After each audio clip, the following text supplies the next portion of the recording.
Hi everyone! So today I just decided to make a video about rabbit care. I've been asked a lot of questions. I've got a lot of messages on Winston since his videos. Basically, can you litter train a rabbit and where would I get a rabbit, that sort of thing, how long do they live? There's a lot of misconceptions, so that's just kind of why I decided to make this video. So first of all, for litter training. Yes, they can be litter trained. I actually have a video already up on here about litter training tips for a rabbit. It just requires a lot of patience and a lot of like supervision for when you are litter training them because keep in mind they constantly poop all the time, like a little hard.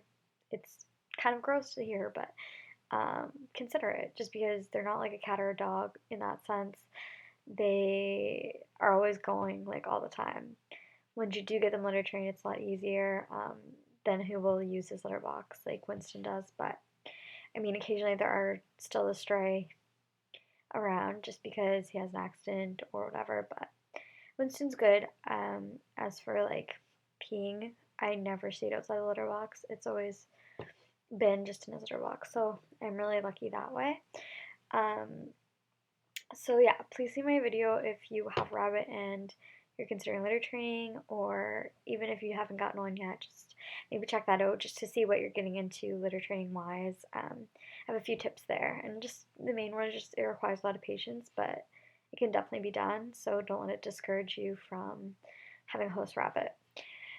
The other thing, the big thing, is your environment.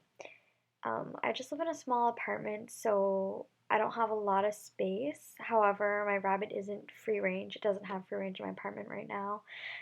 He does have a little playpen baby gate area sectioned off that he can run in and get his exercise, along with his kennel and second level story, as seen in my other videos. So it's really important to consider before getting one where you're going to set him up, where he's going to live. Rabbits shouldn't be kept in little cages. Like the ones you see in the pet store, it's a sin. Like, honestly, you wouldn't put a cat in a little cage like that. So consider for a rabbit because they're really intelligent. They are really relatable to cats and dogs in the sense of like their brain. Like, I wouldn't relate it to a hamster or a rat so much, but rabbits are more relatable to a cat and a dog with their intelligence. They will get bored if they don't have enough toys to stimulate themselves, so you want to have the space. If not, if he's cooped up in a little cage, he's gonna get miserable, depressed, bored. That's when you're gonna see destructive behavior.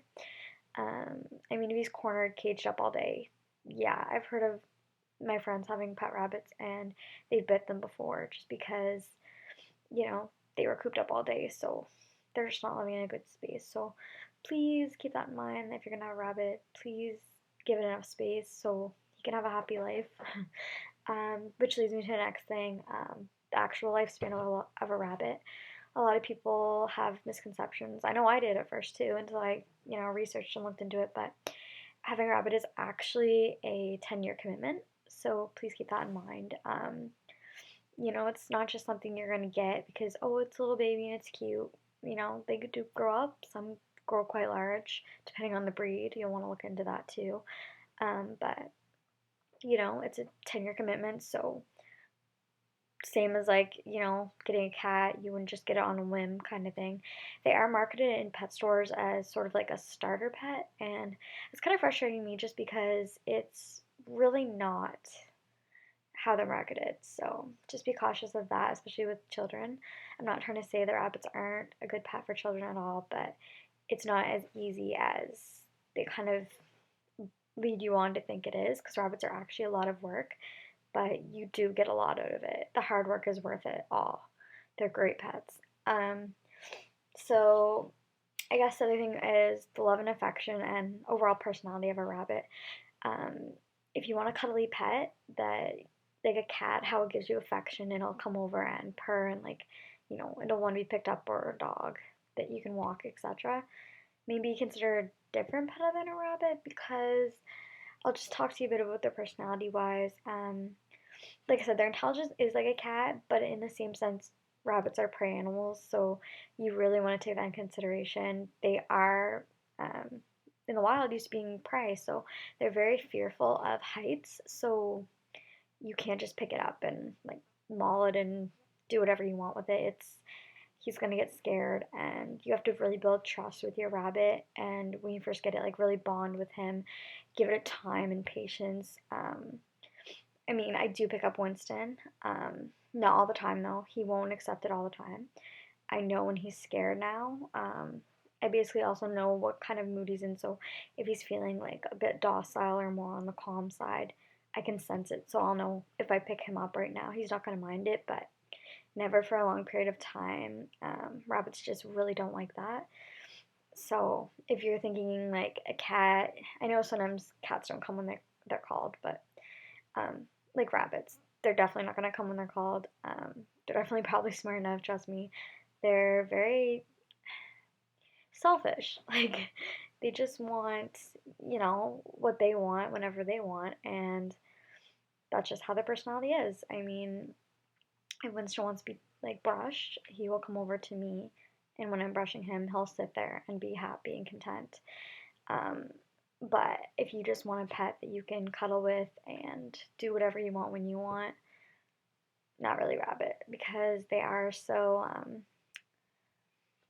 as I said, it's just in their nature to be scared, and it takes a lot for a rabbit to trust you like that. So, not saying like you can't have a cuddly rabbit. I know some people's rabbits like to be cuddled more than others, but for the most part, you're going to find the rabbits are very scared of heights and they don't like that very much.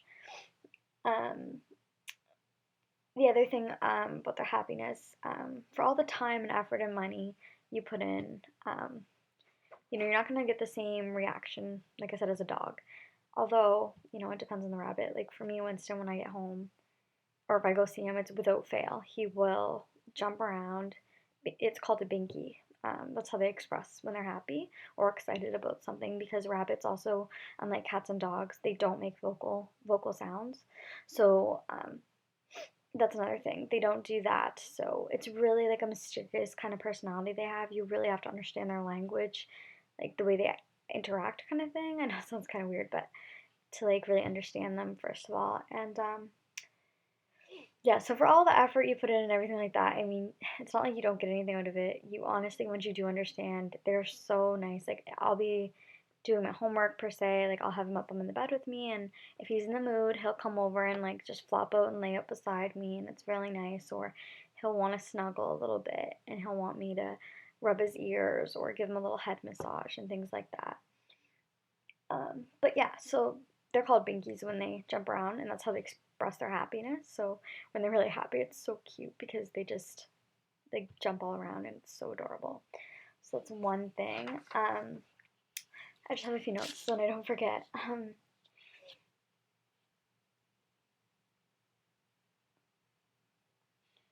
The other thing with rabbits is you want to consider their diet and things like that. So a lot of people ask, like, is it a cheap kind of pet for maintenance wise? Well, overall, honestly, I think their food tends to be more cheap than, say, dog food for sure, or cat food. But it's a variety type, so you need to have always fresh hay, and you'll want to have some when they get older, a little bit of a variety for green vegetables and also their pellets in their diet. I also have a video just on their diet, so feel free to check that out too if that helps. I won't go into too much of that.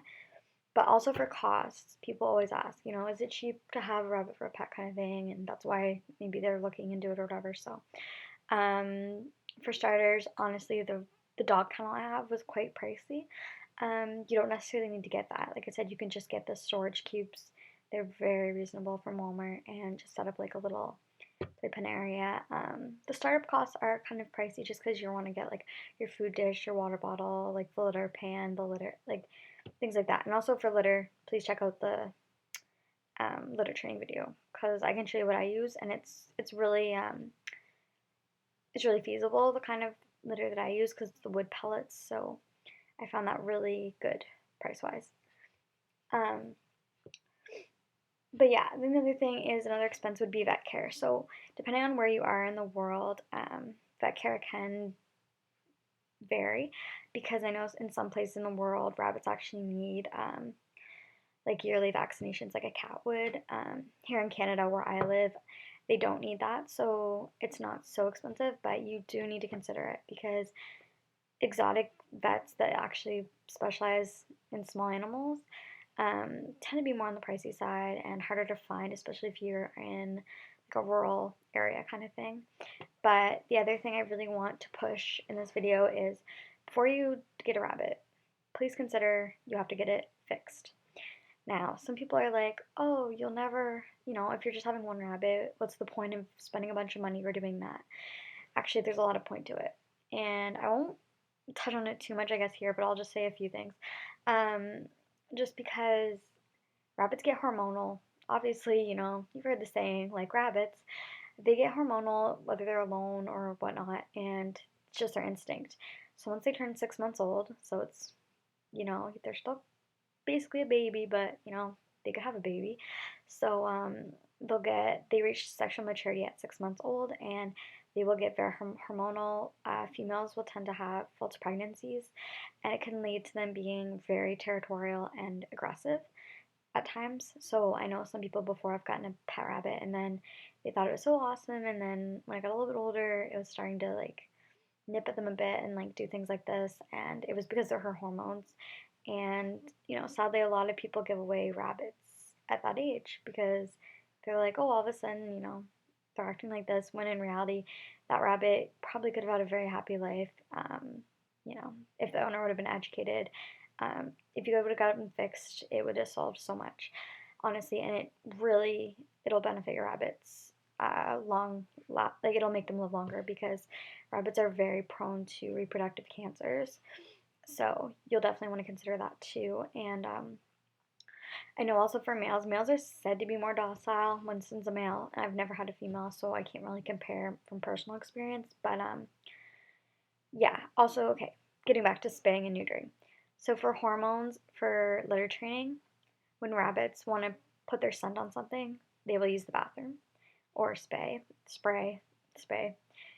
But you'll want to get them, like I said, fixed in order to counteract this.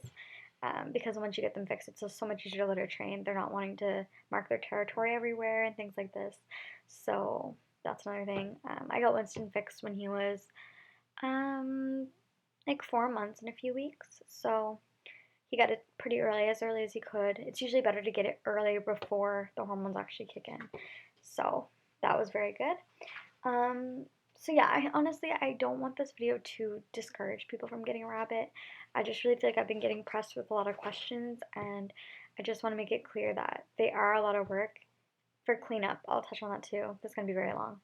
For cleanup, rabbits, I'm cleaning up after Winston every day. It's an everyday thing. Just because, I'm not saying he's so messy, but, there's like sometimes little poop or like he'll spill a little bit of water or whatever.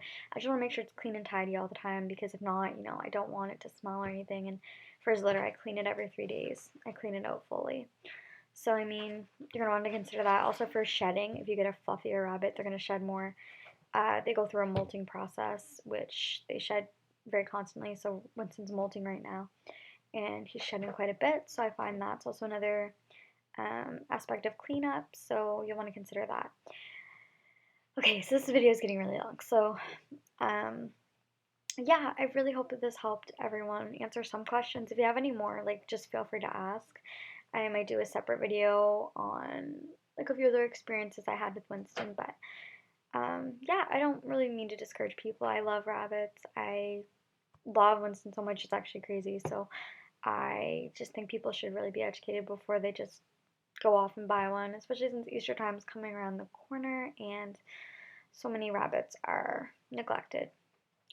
Another side note, I don't agree with pet store selling of rabbits. I think it's horrible. They keep them in really small cages.